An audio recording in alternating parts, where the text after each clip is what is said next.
allons regarder ensemble, ça va être le thème de l'étonnement. On va se laisser étonner. Souvent, nous prions, Seigneur, surprends-nous. Est-ce qu'il y en a qui ont déjà prié ça? Seigneur, viens m'étonner, viens nous étonner, viens nous surprendre. Mais ce matin, ce que je voudrais parler, c'est de comment nous pouvons étonner, nous, en tant qu'Église, notre société. Comment nous pouvons étonner, nous également. Et on va recommencer avec un passage dans Acte 2, où il est dit le jour de la grande fête. Et si vous l'avez dans votre téléphone ou autre, mais c'est sur l'écran également, le jour de la grande fête de la Pentecôte. Plusieurs dizaines de disciples, donc, de Jésus, étaient réunis tous ensemble dans le même lieu. Et tout à coup, il vint du ciel un bruit comme celui d'un coup de vent violent et qui remplit toute la salle où ils étaient réunis. Au bruit qui eut lieu, la foule accourut et elle fut intriguée parce que chacun des disciples parlait des merveilles de Dieu dans des langues différentes. Les gens de la foule étaient tous dans l'étonnement et la surprise et ils se disaient entre eux, « Comment ça? Qu'est-ce que ça veut dire? Qu'est-ce qu'on doit faire? » Et donc, je vais attirer votre attention dans ce passage sur les mots « intrigués ». Donc, la foule fut intriguée et l'étonnement. Ils étaient tous dans l'étonnement et la surprise. Le livre des Actes des Apôtres, l'histoire de l'Église commence sur les chapeaux de roue avec de l'intrigue, avec quelque chose d'étonnant, de surprenant également. Et donc, l'étonnement et la surprise sont là partout, même à travers le texte des Actes des Apôtres. Mais qu'est-ce que c'est l'étonnement? Hein, qu'est-ce que c'est qu'être étonné? Quel genre de réaction est-ce que c'est? Nous avons demandé à l'humoriste André Sauvé, donc, de nous parler de l'étonnement. On le regarde pour quelques instants. Ce qu'est l'étonnement, ça dure 2 minutes. Qui l'eût cru, on va parler de l'étonnement. D'abord, parce qu'on dirait qu'on s'étonne de moins en moins. On s'étonne pas, on s'étonne plus. C'est étonnant comme on s'étonne plus. On prend très souvent les choses pour acquises. Comme juste ici, maintenant, en ce moment. Je vous parle dans une caméra qui, elle, capte l'image, qui passe dans des fils Internet, des Spoutnik, et ça revient par des satellites dans votre salon ou votre téléphone. C'est quand même un phénomène étonnant, non? C'est pas parce qu'on est habitué de voir quelque chose qu'on ne doit pas s'étonner. Étonnons-nous, bon sang! Ça, c'était la partie éditoriale. Maintenant, qu'est-ce que l'étonnement? D'abord, pour qu'il y ait étonnement, ça prend 2 ingrédients. 1, ça prend quelque chose d'étonnant, et 2, il faut être là. S'il y a un éléphant dans ton salon, mais que tu n'y es pas, ça a beau sortir de l'ordinaire, mais s'il n'y a pas de témoin, ça ne sert à rien. Maintenant, il y a plusieurs degrés à l'étonnement et il y a des moyens pour les mesurer. J'en ai répertorié quelques-uns pour vous. D'abord, il y a l'étonnement de base, qui est le « Ah ». Le A, c'est la base de la base. Tu es content ni au-dessus, ni en dessous. Juste content. Il y a quelqu'un que tu aimes bien, il sonne à la porte. Ah, je suis content de te voir. Tu es très content, c'est la base. Ensuite, il y a le O. Le O est plus naïf. Oh, c'est tout cute, c'est peu. Tout devient rond. La bouche, les yeux. Oh, tous les sphincters se rondifient. C'est un étonnement joyeux. Oh, oh, joyeux Noël. On est dans ça. Il y a des étonnements plus dubitatifs, comme le ah bon? Ah bon, c'est pas pareil. Ah bon, c'est un étonnement avec une réserve. Ah bon. Le ah étonne et le bon questionne. Ah bon, on le voit. Ah bon, ça descend tout de suite. On est étonné, mais avec un certain je suis pas certain. Je rejette pas, mais j'ai besoin de temps. Comparé au i. I, lui, on est moins sûr. Le i, il joue sur la ligne. Le i est plus difficile à avaler. Souvent, avec les i, on va se défendre en se disant oui, mais c'est intéressant, c'est différent, c'est autre chose, ça fait changement. Le i, c'est un ah bon qui a moins de chance. Ensuite, il y a le whoop, pop, pop, pop, pop, pop, pop. Lui, on est étonné, on est d'accord, mais on va y aller mollo. Un instant, un instant. Contrairement au ah, lui, on est complètement ailleurs. Ah, lui, je l'aime beaucoup. Tu n'as aucune défense devant le ah. Ah, tu découvres quelque chose de nouveau et que tu aimes spontanément. Tu savais pas que tu en avais un, mais tu l'apprends. Tu es content. Le ah, c'est un whoop, pop, pop, pop, pop, qu'on veut pas freiner. Ah, ça chatouille un endroit qu'on savait pas qu'on avait en dedans. Ici, on pousse le ah, un petit peu plus loin, on tombe dans le on savait qu'on en avait un en dedans comme ça, mais on le disait pas à personne. C'est pour ça qu'on se cache. Souvent, on se cache, mais on regarde dans les fentes des droits. Le on aime ça en cachette. C'est un étonnement avec une permission. Ça, c'est les principaux. Après ça, il y en a plein d'autres. Oh, oui, il y en a plein d'autres. À vous de les découvrir. Mais ce qu'il faut retenir avec l'étonnement, c'est que c'est payant. L'étonnement est sain. On repart toujours avec un nouveau tiroir en dedans. Et ça, plus on a de tiroirs, moins on a de chances de se faire prendre pour une valise. Étonnant? Ah, qui l'eût cru?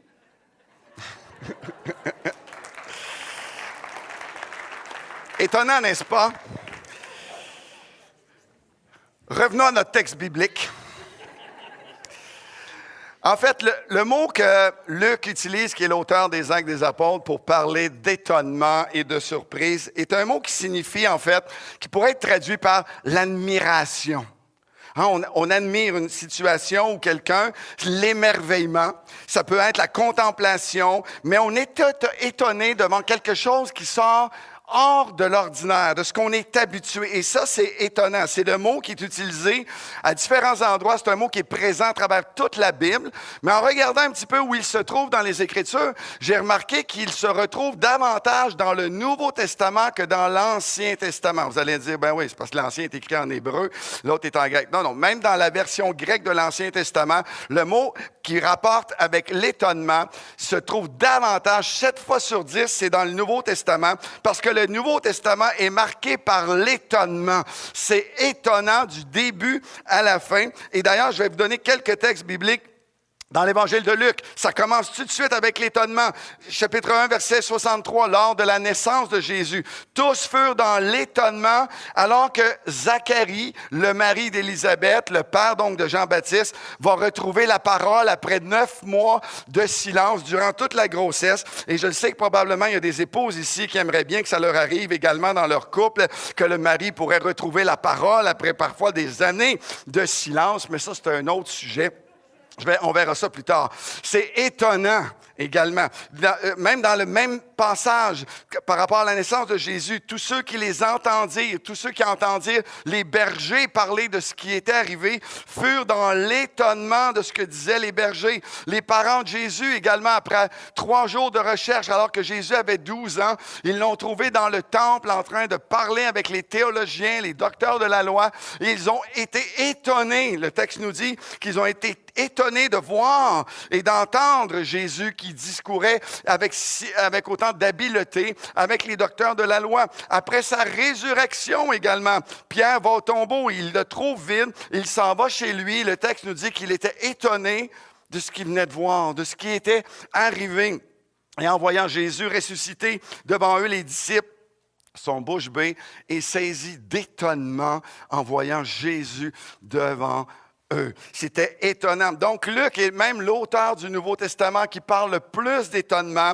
C'est une réaction qui est abondamment présente dans son texte, dans les Actes des Apôtres également. Juste pour vous donner quelques indices pour débuter. Chapitre 3, versets 10 et 11. Après la guérison miraculeuse d'un homme qui ne pouvait pas du tout marcher, le texte nous dit que tout le peuple fut saisi d'étonnement et de surprise au sujet de ce qui venait d'arriver. Et tout le peuple étonné a accouru vers Pierre et Jean pour voir ce qui s'était passé. Lorsque les Saul de Tarse, le grand persécuteur de l'Église, de la première Église, s'est converti après une apparition de Jésus sur le chemin de Damas et qu'il a commencé à parler lui-même de Jésus et d'annoncer l'Évangile, la Bible nous dit que les gens étaient étonnés et se disaient, est-ce que c'est pas lui qui persécutait l'Église? Comment se fait-il qu'il parle maintenant et qu'il défend cette foi maintenant? Et tous les gens étaient dans l'étonnement. Et quand j'ai commencé à réaliser, en regardant dans les Actes des Apôtres, comment l'Évangile, l'œuvre de Dieu est étonnant et surprenant, quand j'ai réalisé à quel point l'Église des Actes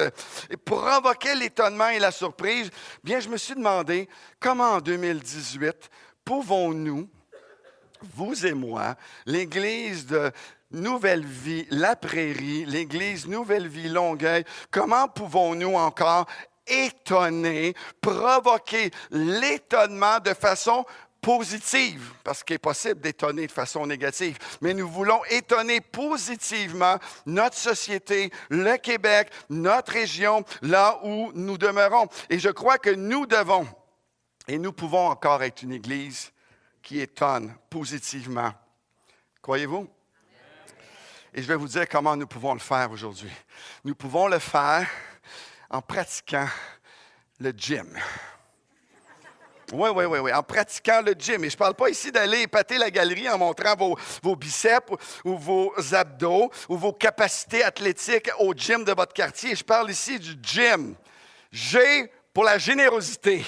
I pour l'intégrité. M pour le miraculeux. Ça, c'est le gym que nous devons pratiquer si nous voulons étonner notre génération. Et je vais vous expliquer comment nous pouvons faire ça.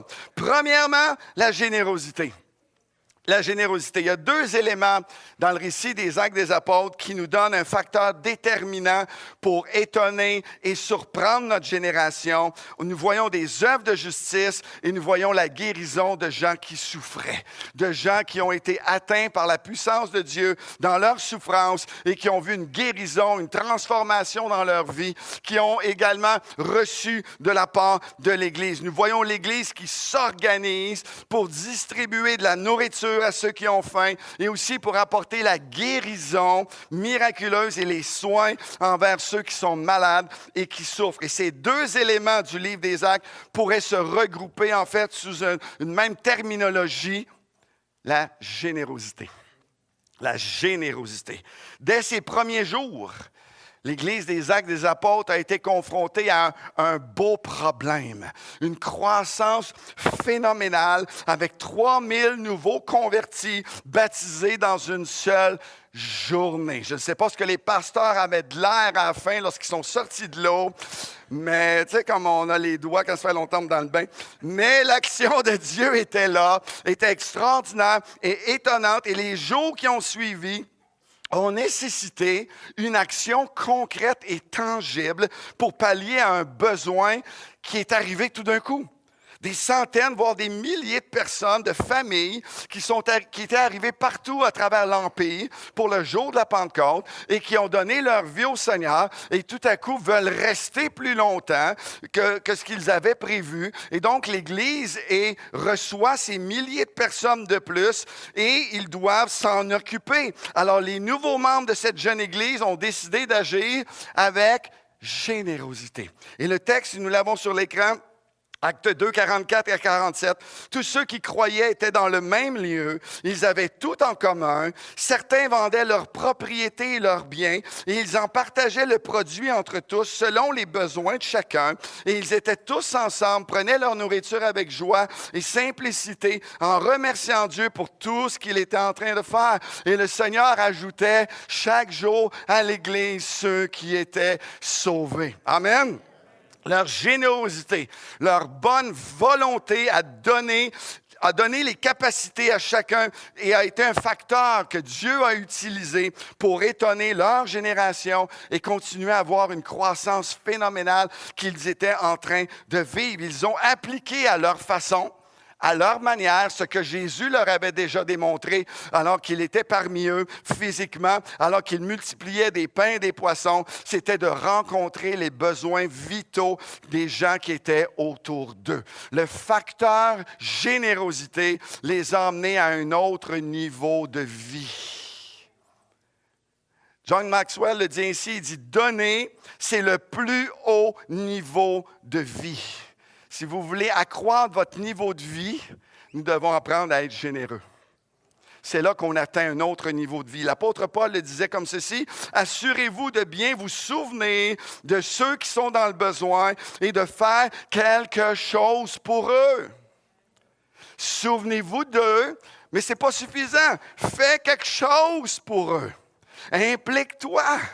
Fais quelque chose à leur égard. Alors que aujourd'hui, les organismes au Québec, on le sait, on l'entend, on le lit dans les journaux, dans les presses, etc., ils sont débordés. Les besoins sont croissants continuellement, et cela tout au long de l'année, pas juste à Noël. Alors que les besoins en nourriture, de vêtements augmentent à chaque mois, je crois que l'Église du Québec, l'Église Nouvelle-Vie, La Prairie, peut encore et a de plus en plus d'occasions pour étonner et pour marquer notre génération par notre générosité à rencontrer les besoins vitaux des gens qui sont alentour de nous et qui sont essentiels dans notre communauté.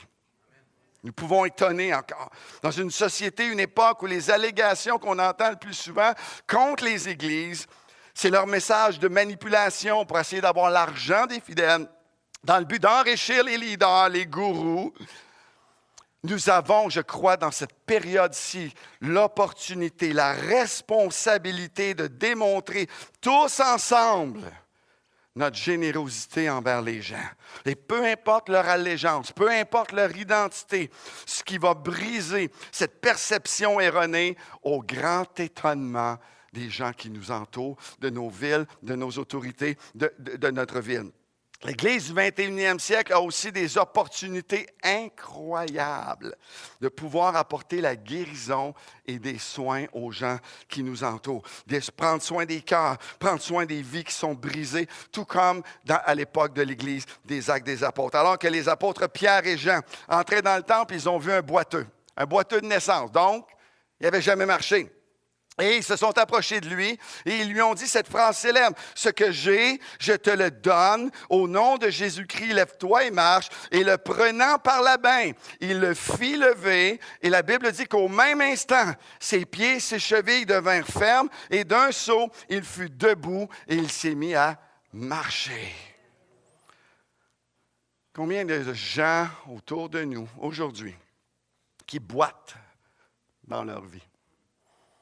Qui n'ont pas réussi vraiment à marcher, qui ne savent pas comment marcher dans cette société, dans leur famille, dans leur travail, qui ont de la difficulté à suivre le pas de cette génération qui est en manque de rythme par toutes sortes de difficultés qui se présentent dans leur vie. Plusieurs tombent dans le noir, ne savent pas à quel sein se vouer, ne savent plus vers qui se tourner. Ils cherchent pour de l'aide, pour quelqu'un qui pourrait leur tendre la main, les guider dans le chemin vers celui qui peut et qui va affermir leurs pieds, leurs chevilles, afin qu'ils puissent marcher par eux-mêmes.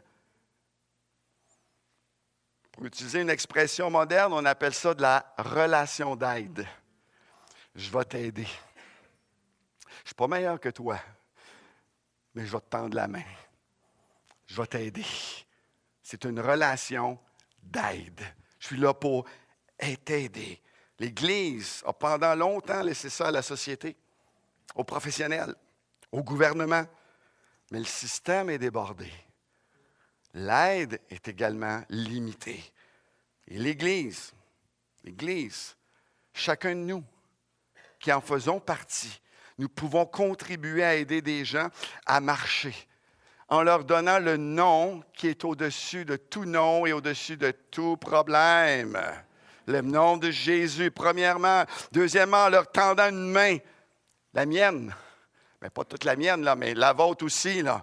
Leur tendre une main, votre main, pour les aider à se lever de leur détresse, pour qu'ils puissent trouver du réconfort, du soulagement, de l'encouragement, savoir qu'ils ne sont pas tout seuls dans ce monde, qu'ils puissent trouver la guérison de leur cœur, qu'ils puissent marcher dans la liberté que Jésus donne. Il y a plein de gens autour de nous qui se demandent quoi faire, qui ont besoin que quelqu'un leur donne, leur prête main forte, puisse les aider, leur tendre la main pour les aider à se relever d'un deuil, d'un divorce, d'une rupture, d'une perte d'emploi, d'une faillite personnelle, d'un accident, d'une dépendance, d'une dépression, d'un trouble quelconque de personnalité, des gens qui ont besoin d'aide. Rappelons-nous ceci, l'Église n'est pas à propos de nous, c'est à propos des autres.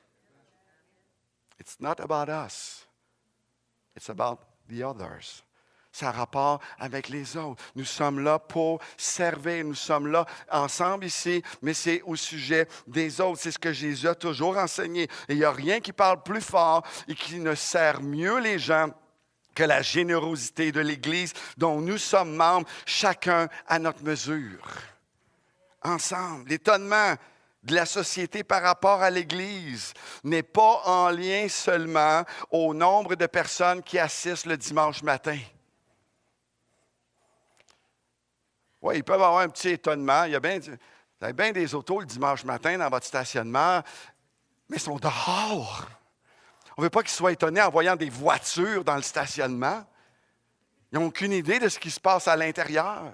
Ce n'est pas juste ça qui va étonner les gens. Ils sont capables d'amasser et de regrouper des foules bien plus grandes que ce que nous pouvons faire. L'Église n'étonne pas seulement avec le nombre de personnes qui y assistent, mais elle étonne en lien avec le nombre de personnes qu'elle sert, qu'elle dessert et à qui elle donne également. Développons l'habitude de donner autour de nous, de donner à l'Église, à notre Église, afin qu'ensemble, nous ayons la capacité d'aider. Ensemble, on dit parfois que l'union fait la force. Ensemble, nous pouvons faire plus qu'individuellement.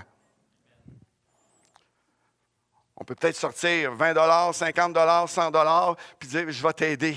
Mais si chacun de nous, on fait ça, tout à coup, on a un potentiel extraordinaire de ce qu'on peut être.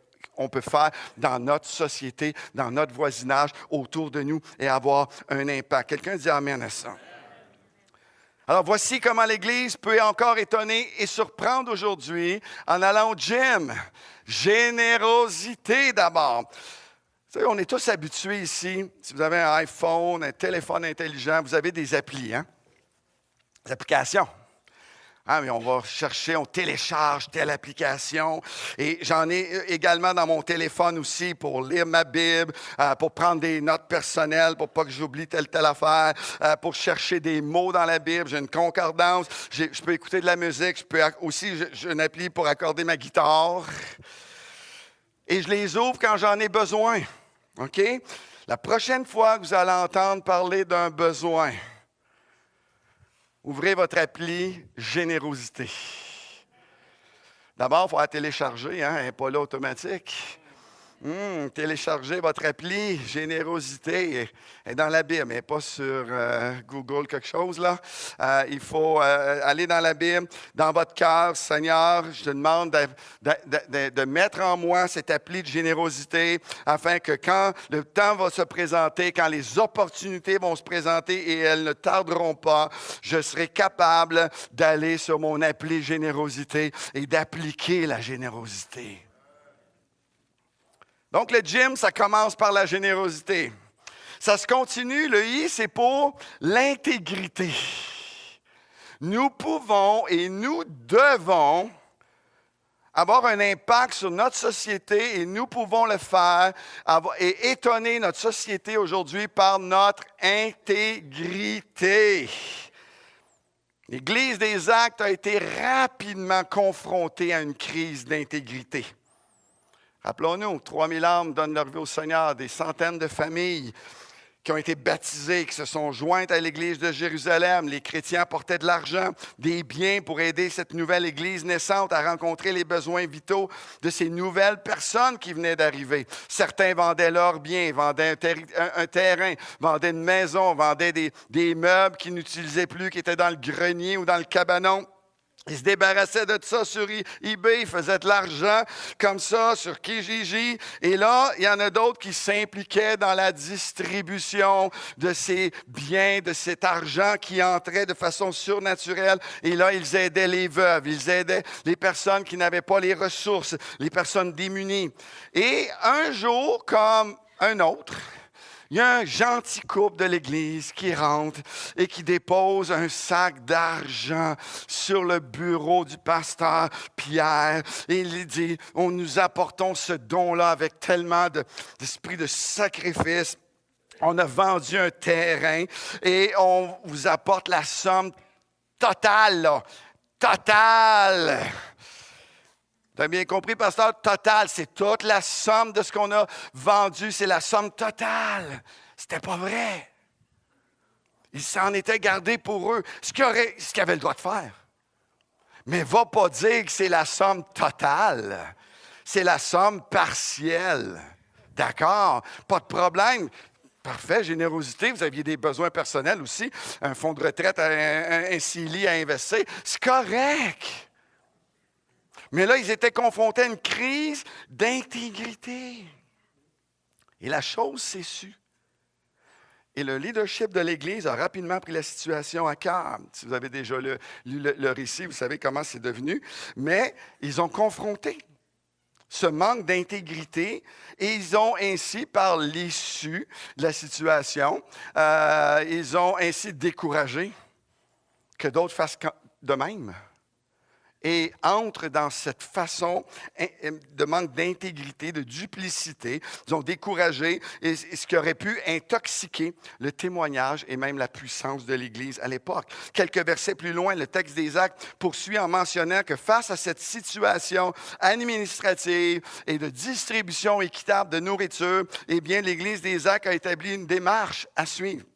Le texte d'Actes 6, 3. « Choisissez-vous des hommes de qui l'on rende un bon témoignage et qui soient remplis d'Esprit Saint et de savoir-faire et que nous chargerons de cet emploi. » Des gens qui savent comment ça marche, qui ont cette attitude, qui sont remplis du Saint-Esprit, qui ont ce discernement, mais aussi qui ont un bon témoignage d'intégrité. Ils ont cherché des personnes de qualité, des personnes d'intégrité, et ils en ont trouvé, parce que ça existe. Des gens de qualité, des gens intègres pour s'occuper de ces affaires-là administratives. La société, et dans toutes les sphères de la société, notre société vit une crise d'intégrité incroyable. Le sport, avec le dopage, les abus sexuels. Le show business, avec le harcèlement sexuel, la chute de vedettes qu'on idolâtrait. La politique, avec les pots de vin, les promesses brisées. Des multinationales qui engrangent des milliards à chaque année en surplus sur le dos de leurs employés qui sont au salaire minimum. Des politiciens, des chefs d'entreprise qui investissent dans des paradis fiscaux pour ne pas payer leurs impôts au projet de notre société. Des leaders d'église également qui, avec leur manipulation, veulent recevoir toujours plus d'argent pour leur projet personnel afin de pouvoir rouler plus agréablement et voler également pour sauver leur précieux temps. Crise d'intégrité. S'il y a un temps où l'Église du 21e siècle peut et doit étonner la société par son intégrité, c'est aujourd'hui. Intégrité. Et l'intégrité n'est pas juste l'affaire du pasteur. Ce n'est pas juste l'affaire du comité de l'Église. L'intégrité, c'est notre affaire à chacun de nous. Parce que partout où nous sommes, nous représentons l'Église. Nous représentons Christ. Et si nous manquons d'intégrité, nous entachons Christ, l'Église également. Ce n'est pas juste l'affaire du pasteur ou des pasteurs. L'intégrité doit être la marque distinctive d'une Église dans sa ville, dans sa communauté, dans son voisinage, et on en fait tous partie. Alors que je préparais ce message, on a reçu une lettre du pasteur Luc Poirier, qui est comptable en chef de l'Église Nouvelle Vie. Et dans sa lettre, pour remercier les donateurs, il disait ceci: « Je tiens à vous rappeler notre engagement à faire preuve de la plus grande intégrité dans l'administration de notre Église, dans la compilation de vos dons. » Intégrité au niveau des finances dans l'Église. Mais c'est quoi l'intégrité? Dans ma bibliothèque, j'ai plusieurs livres sur le leadership, plusieurs livres sur comment être une influence dans notre ville, dans notre pays, dans notre église, dans notre voisinage, différents auteurs. Et ce qui m'a été remarquable alors que je cherchais c'est quoi l'intégrité? Je me suis rendu compte que une très grande majorité des livres qui sont écrits sur le leadership, sur l'influence, souvent, lorsqu'on regarde quelles sont les qualités de ceux qui ont une influence positive, l'intégrité vient en premier. Premier chapitre, après l'introduction, les qualités qui influencent l'intégrité. L'intégrité, qui est le fondement de toute influence qu'une Église peut avoir et doit avoir dans sa ville, dans sa communauté. L'intégrité vient en premier et de loin dans les qualités que les gens recherchent chez leurs leaders, chez les gens qui prétendent avoir quelque chose de positif à donner. L'intégrité. L'intégrité est définie comme étant l'état qui fait que quelque chose ou que quelqu'un est entier, complet et uni. Il est vrai. Intégrité, c'est le contraire de la duplicité. Quelqu'un dit, nous sommes qui nous sommes, peu importe où nous sommes et avec qui nous sommes. C'est ça l'intégrité. L'intégrité n'a pas à voir avec ce que nous faisons, mais avec ce que nous sommes. Qui sommes-nous quand on est tout seul? Qui sommes-nous quand on est loin de ceux qui nous connaissent? En tant qu'Église, nous sommes tous responsables de l'intégrité de notre Église. Amen. Parce que partout où nous sommes, peu importe avec qui nous sommes représentants de cette Église. Nous représentons Christ et son Église. Et c'est cette authenticité, cette intégrité qui va bâtir la confiance des gens envers l'Église du Seigneur. Lorsque le leadership de l'Église de Jérusalem a confronté le manque d'intégrité qui était présent chez quelques-uns de ses membres, le respect, la Bible nous dit que le respect et la crainte de Dieu se sont répandus dans l'Église, mais aussi dans la société. Nous avons une grande opportunité aujourd'hui, comme Église, d'avoir un impact dans notre ville, dans notre région, en brillant par l'intégrité, d'être qui nous sommes réellement. Intégrité dans nos affaires, dans notre commerce, intégrité dans notre témoignage, en disant les choses telles qu'elles sont arrivées, sans exagération. On n'est pas obligé de pimper notre témoignage pour le rendre encore plus glorieux. C'est déjà glorieux ce que vous avez vécu, ce que le Seigneur a fait dans votre vie. Intégrité dans nos dons, intégrité dans notre gestion de l'argent, intégrité dans nos manquements et nos erreurs. Parce qu'on en fait. Je vous inclus là-dedans, là. Nous en faisons des erreurs. On a des manquements, mais on est assez intègre pour les avouer, assez intègre pour les admettre, assez intègre pour demander pardon quand il faut le faire. Ça, c'est de l'intégrité aussi. Intégrité dans notre travail envers nos employeurs, en arrivant à l'heure et en partant à l'heure. Intégrité dans nos études, en complétant nos examens, avec honnêteté, avec intégrité, sans plagiat, sans tricherie. OK, ici, ça, on a écrit toutes nos réponses ici. Non, non, non, non! L'intégrité. Ah, je ne la connaissais pas, celle-là, c'est bon. C'est pas toujours facile d'être intègre. Pas toujours facile d'être honnête. Des fois, c'est tentant de juste... Mais l'intégrité, c'est toujours payant à long terme. Toujours payant à long terme.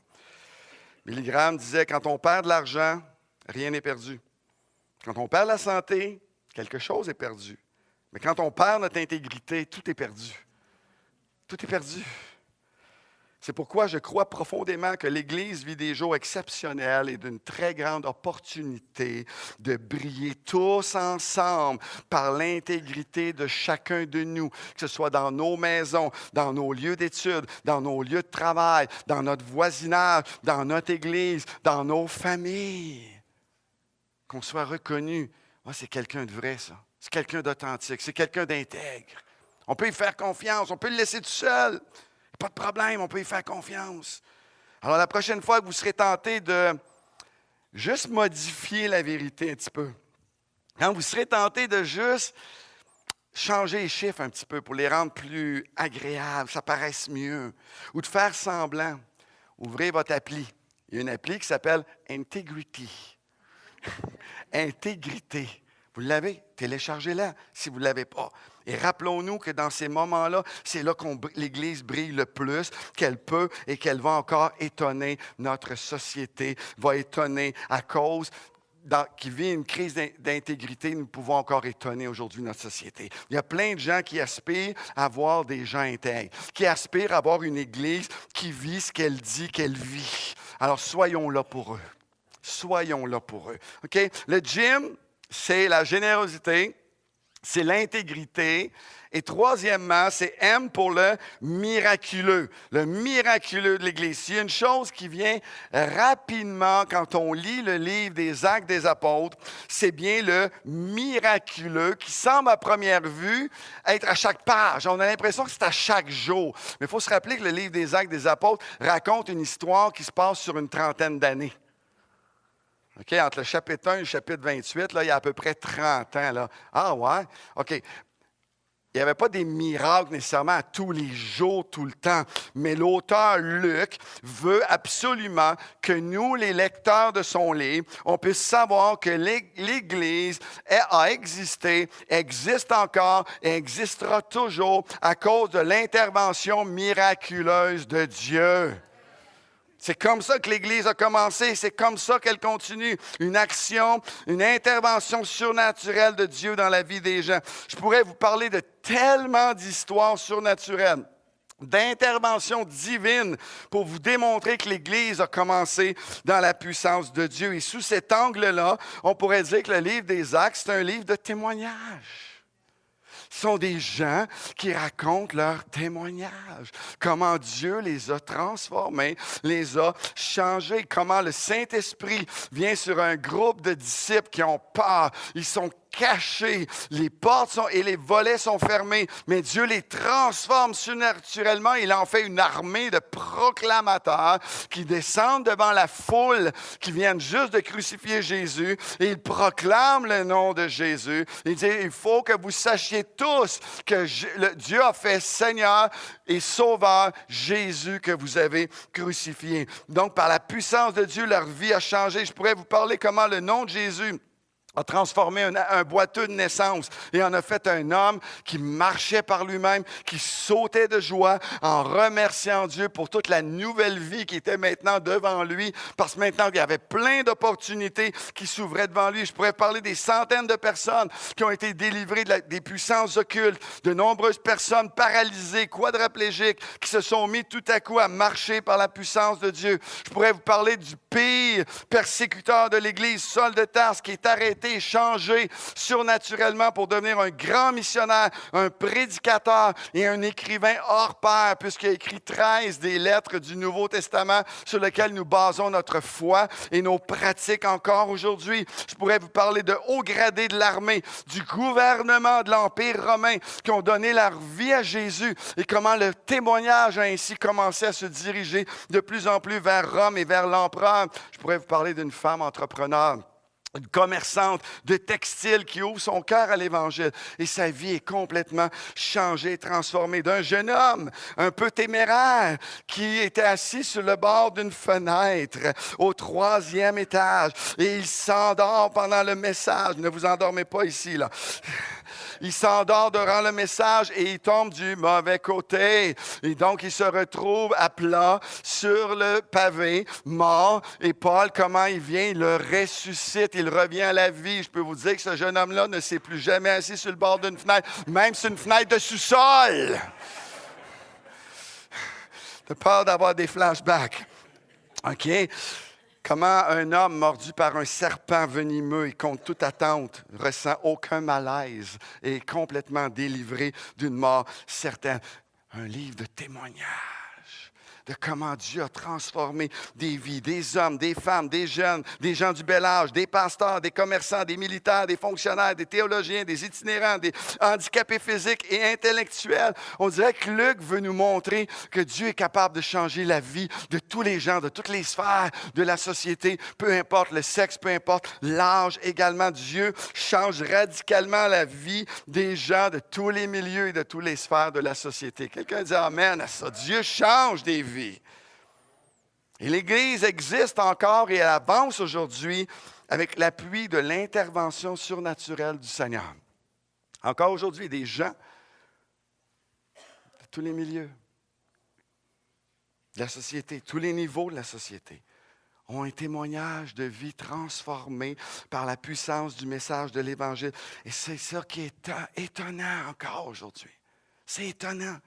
Comment un jeune dont la vie n'allait nulle part, qui passait son temps dans ses jeux vidéo, sans job, sans études, sans but dans la vie, entend tout à coup le message de l'Évangile, il est touché par le Saint-Esprit, il se met tout à coup à lire la Bible, à prier, à fréquenter une église, il parle de Jésus à ses amis, à sa famille, il reprend ses études, il se trouve un job, il commence à faire le ménage de sa chambre. Waouh, c'est des miracles ça là, qui se passent. Oui, ne riez pas, c'est important aussi ça. Et tout à coup, il aime les gens, il s'implique dans sa société, il veut faire une différence dans la vie des gens, fait un voyage missionnaire chez les Autochtones, il retrouve le sourire, il retrouve une raison et un but dans sa vie. Une vie transformée.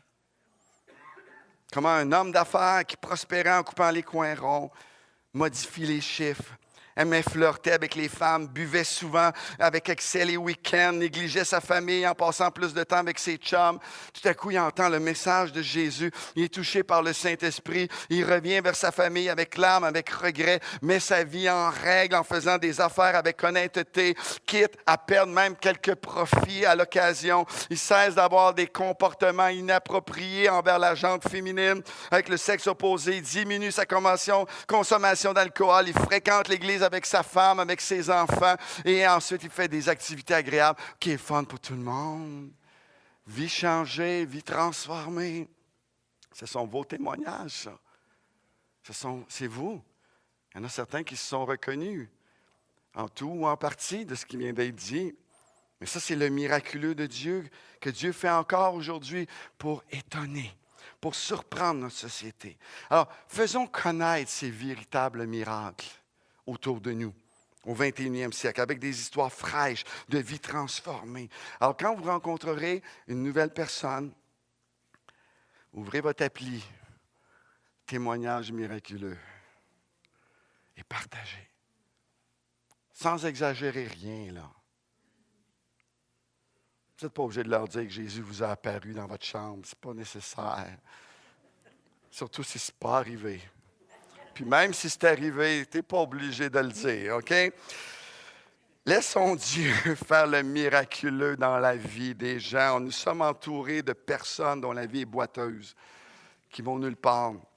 Des gens troublés, des gens confus, des gens qui ne dorment plus la nuit, des gens dont la vie peut être matériellement bien comblée, mais qui sentent un vide à l'intérieur d'eux. Ils ne le disent pas, ce n'est pas écrit dans leur face. J'ai un vide. Non, ils donnent une impression de tout va bien. Mais à l'intérieur, il y a des gens qui servent une religion, une philosophie, une mode, une croyance, puis qui continuent à chercher encore. Il y a des gens qui se sont fait piquer par l'ennemi, qui ont dans leur veine un venin mortel, prises avec la drogue, l'alcool, dépendance au jeu, à la pornographie. Tous ces gens ont besoin d'entendre votre témoignage de vie transformée. Ils ont besoin de l'entendre. Que leur vie peut également être changée, transformée. Jésus a dit, vous serez alors mes témoins chez vous, dans votre voisinage, pour atteindre les gens dont la vie est rendue à l'extrémité de la douleur et de l'imaginable, jusqu'aux extrémités de la terre. Je vais demander aux musiciens si vous voulez revenir, s'il vous plaît. La Bible nous dit que c'est comme ça que la parole de Dieu croissait avec puissance, que l'Église grandissait en puissance et en nombre également. Une croissance qui était miraculeuse, qui était surnaturelle. 3 000 une certaine journée, 2 000 de plus pour atteindre 5 000 un peu plus tard. Les églises se sont répandues au Moyen-Orient, en Europe également, jusqu'en Asie. Tout ça à cause de l'action miraculeuse de Dieu dans la vie des gens. Une personne à la fois. Parce qu'il y avait des gens généreux, il y avait une église intègre, et des gens qui croyaient dans le miraculeux, qui le vivaient, qui le partageaient autour d'eux. Alors, n'oubliez pas d'aller au gym cette semaine. Allez au gym cette année. Prenez-en, oui, une résolution. Mais vous savez, l'efficacité, le secret de l'efficacité de ce gym est le même que le secret de l'efficacité de l'autre gym. Tu peux y être abonné. Mais si tu n'y vas pas, ça ne change rien. Faut que tu y ailles. Faut que tu embarques sur la machine. Faut que tu élèves tes poids. Faut que tu l'appliques. Tu ne peux pas juste montrer ta carte, je suis abonné. Faut que tu le fasses. Même chose pour ce gym ici. Tu peux le savoir. Vous allez peut-être vous en rappeler pour quelques heures ou quelques jours. C'est quoi le gym ici? Générosité. On le dit ensemble. G pour. I pour. M pour. Yes. Générosité, intégrité, miraculeux. Ça, c'est notre gym à nous. On est abonné, puis on le pratique également tout au long de l'année 2018. Amen. Juste fermer nos yeux, pencher nos têtes quelques instants. On achève la réunion.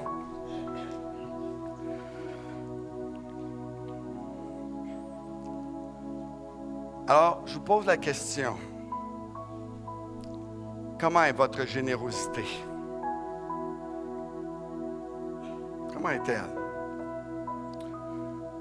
Générosité de votre temps. Générosité de vos talents. Générosité de vos forces. Et pourquoi pas aussi de votre argent. Comment ça va à ce niveau? Combien ici ce matin lèveraient leurs mains devant Dieu en disant, Seigneur, en 2018, je veux et je prends la décision d'augmenter mon niveau de générosité dans les différents domaines de ma vie. Parce que je veux faire partie d'une Église qui étonne par sa générosité. Si vous êtes déjà généreux, super. Mais je pense que tout le monde ici, on pourrait dire, je veux augmenter ma générosité. Combien lèveraient leurs mains? Seigneur, moi, je veux être plus généreux cette année. Je ne sais pas comment ça va se faire, je ne sais pas comment je vais pouvoir le faire, mais je prends la décision. Je vais être généreux. Je ne veux pas juste savoir c'est quoi le gym. Je vais le pratiquer cette année, en 2018. Comment est votre intégrité? Comment est votre intégrité en public, en privé, quand vous êtes tout seul? Ou avec les gens que vous côtoyez? Comment est votre intégrité? Combien aimeraient ce matin juste lever leurs mains et dire, Seigneur, cette année, je vais être plus intègre encore. Je vais être intègre dans mes finances, je vais être intègre au travail, je vais être intègre dans mes études, je vais être intègre envers mes parents, envers mes enfants, je vais être intègre envers l'Église, je vais être intègre avec mes collègues. Je sais que ça ne sera pas facile parce qu'il y a des façons de faire aujourd'hui que c'est difficile de juste être à côté de ça. Mais Seigneur, aide-moi à être intègre dans mes paroles. Je vais être authentique, je vais être vrai. Plusieurs mains se sont levées. Puis comment est votre témoignage du miraculeux? J'aimerais qu'on puisse demander à Dieu ce matin, ce midi, que par son esprit, que Dieu puisse faire de nous des témoins du miraculeux autour de nous.